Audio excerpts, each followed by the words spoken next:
ఇవాళ సినీ పరిశ్రమకి రాజకీయ రంగానికి ఒక పెద్ద యుద్ధం జరగబోతుందా అనిపిస్తుంది. అల్లు అర్జున్ సినిమా పుష్ప 2 రివ్యూ ఏదైతే ఉందో మొదలు బెనిఫిట్ షోలో ఒక మహిళ చనిపోవడం, అబ్బాయి ఆసుపత్రిలో ఉండడం, దీని మీద వాదోపవాదాలు జరిగినాయి. 15 రోజులు అయింది, ఇంకా ఈ అగ్ని చల్లారడం లేదు. ఇవాళ ఒక తప్పు కనుక తప్పు ఇద్దరు చేస్తున్నారు అంటున్నాను. ఈ మొత్తం సంఘటనకు ముగ్గురు బాధ్యత వహించాలి. నెంబర్ 1, అభిమానం, పిచ్చి అభిమానం, వేరే అభిమానంతో 100,000 రూపాయల టికెట్లు కొనుక్కొని సినిమా చూస్తుంది, అదే రోజు చూస్తానికి పోవడం నెంబర్ 1. అభిమానాలు కూడా హెచ్చరించాలి, పిచ్చి అభిమానం పనికిరాదు. రెండోది, ప్రభుత్వం శాంతి భద్రత వ్యవహారం ఖచ్చితంగా రాజ్యం బాధ్యత, ప్రజల ధన మాన ప్రాణ రక్షణ చేయాలి. అక్కడ వాళ్ళు వినకపోతే ఆయన అరెస్ట్ చేసి లోపల వాడాల్సింది. అప్పటికప్పుడే రానివ్వకుండా చేయాల్సిన పని. వచ్చిన తర్వాత ఆ దొమ్మి అవి జరిగినాయి, పెద్ద పెద్ద తొక్కిసలాట జరిగినాయి. ఆ తర్వాత ఆ జరిగిన సంఘటనలు ఉన్నాయి.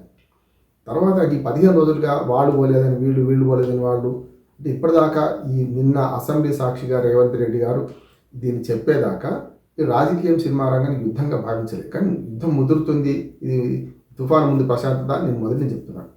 ఇప్పుడు ఏమైంది, నిన్న 3 తప్పు వెనుక తప్పు జరుగుతుంది. ఒకటి, ఆనాడు ఆయన పోయిన పద్ధతి కానీ, లేకపోతే ఆనాడు తొక్కిసలాట జరగడానికి కారణం ఏమంటే ముగ్గురు అభిమానులు, అట్లాగే ప్రభుత్వం, శాంతి భద్రత రక్షించాల్సిన పోలీసులు, తర్వాత బాధ్యత రాహిత్యం, ఈ అల్లు అర్జున్ బాధ్యత రాహిత్యం. 3 కారణాలు.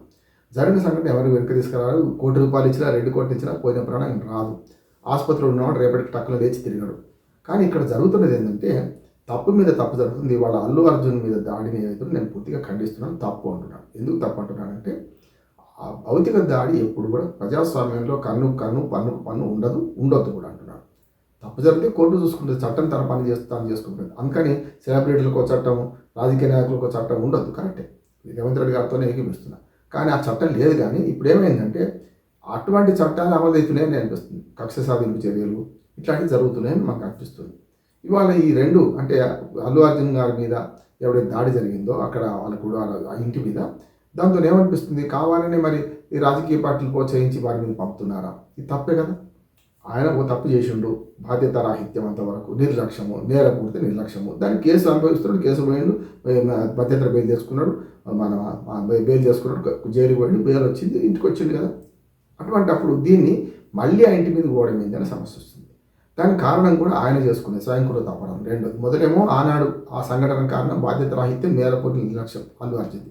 రెండోది ఏంటంటే, రేవంత్ రెడ్డి గారు అసెంబ్లీలో మాట్లాడడం కరెక్టా కాదంటే నేను పూర్తిగా కరెక్ట్ కాదంటున్నాను.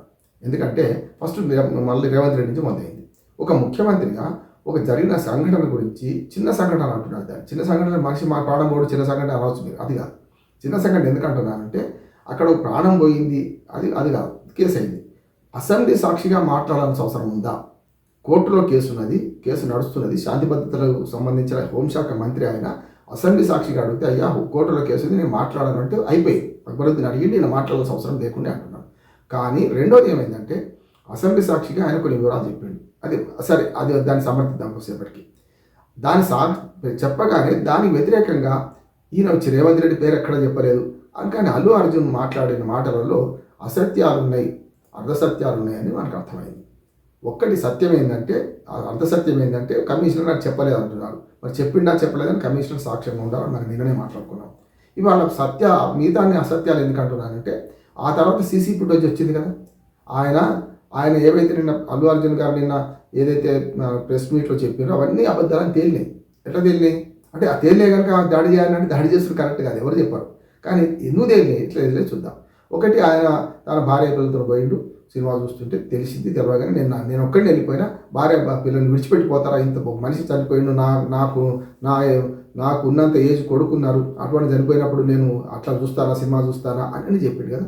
కానీ సీసీ ఫుటేజ్ చూసినా, అక్కడికి పోయిన తర్వాత క్లైమాక్స్ దాకా 11:12 దాకా 11:30 దాకా ఆల్మోస్ట్ ఆల్ సినిమా థియేటర్లో కూర్చున్నట్టు తెలిసింది, కనపడుతుంది మనకు. అటు క్లైమాక్స్ కనపడుతుంది, ఇటు పక్క ఆయన కూర్చొని చప్పట్లు కొడుతున్న సంగతి, హుర్రే అనే సంగతి గుర్తొస్తుంది, మనకు కనపడుతుంది.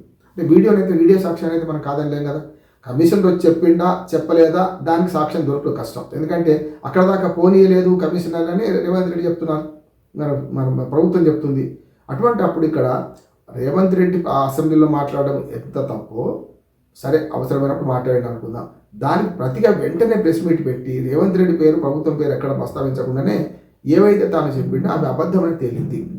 ప్రజలకు కొంచెం ఆవేశం వస్తుంది, తప్పు కదా ఈయన అబద్ధం చెప్తున్నాడు, గతంలో మొత్తం ఎక్కడి నుంచి ఇంజక్షన్ తెప్పించుకున్నది అబద్ధమే, ఆ పిల్లవాడిని బతికించడానికి లేకుండా మొత్తం ఖర్చు మేమే భరిస్తున్నాం అనేది అబద్ధమే.